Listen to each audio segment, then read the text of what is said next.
চলছে যারা এখন এসে পৌঁছালাম রামগড়, মানে ঝাড়খণ্ডের একটা জেলার নাম রামগড়। সেই জেলা দিয়ে যখন আমরা হাজারিবাগ ক্রস করলাম, এখন আমরা রামগড় পাহাড়ে, ঠিক আমরা পাহাড় কাটা যে রাস্তাটা রয়েছে সেখান থেকে যাচ্ছি।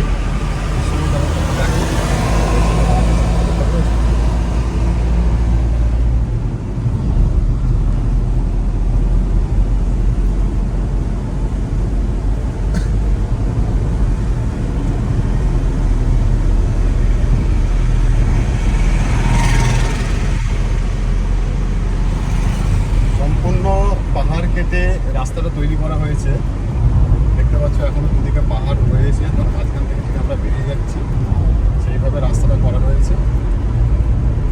রাঁচি এইখান থেকে এখনো 53 কিলোমিটার, আর আমরা রাঁচির দিকেই যাচ্ছি।